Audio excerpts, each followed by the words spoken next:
حمزہ شہباز سے حلف نہ لینے کا معاملہ لاہور ہائی کورٹ نے محفوظ کیا گیا فیصلہ سنا دیا۔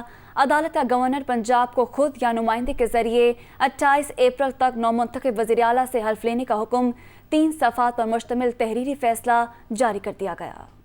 لاہور ہائی کورٹ میں نومنتخب وزیر اعلیٰ سے حلف نہ لینے کا معاملہ۔ Chief justice Lahore high court Muhammad Amir Bhatti نے حمزہ شہباز کی درخواست پر محفوظ کیا گیا فیصلہ سنا دیا۔ 3 صفحات پر مشتمل تحریری فیصلہ بھی کر دیا گیا۔ فیصلے میں کہا گیا ہے کہ آئین فوری طور پر وفاقی یا صوبائی حکومت بنانے کی تجویز دیتا ہے۔ موجودہ صورتحال کے مطابق آئینی طور پر صدر یا گورنر فوری حلف لینے کے پابند ہیں۔ گورنر یا صدر وزیر اعلیٰ یا وزیر اعظم سے حلف لینے میں تاخیر پیدا کرنے کے مجاز نہیں۔ آئین میں ایسی تاخیر پیدا کرنے کی کوئی گنجائش نہیں دی گئی۔ چیف جسٹس محمد امیر بھٹی نے فیصلے میں کہا کہ پنجاب گزشتہ 25 روز سے بغیر حکومت کے چل رہا ہے۔ عدالت گورنر پنجاب کو نئے وزیر اعلیٰ سے حلف لینے کا عمل مکمل کرنے کی تجویز دیتی ہے۔ عدالت نے تجویز کیا کہ گورنر پنجاب خود یا کسی نمائندے کے ذریعے نئے وزیر اعلیٰ سے حلف لیں۔ گورنر نئے وزیر اعلیٰ کا حلف آئین کے آرٹیکل 255 کی روشنی میں 28 اپریل تک لے۔ صدر مملکت آئینی طور پر وزیر اعظم یا وزیر اعلیٰ کے فوری حلف لینے میں معاونت کے پابند ہیں۔ فیصلے میں مزید کہا گیا کہ عدالت توقع کرتی ہے کہ صدر مملکت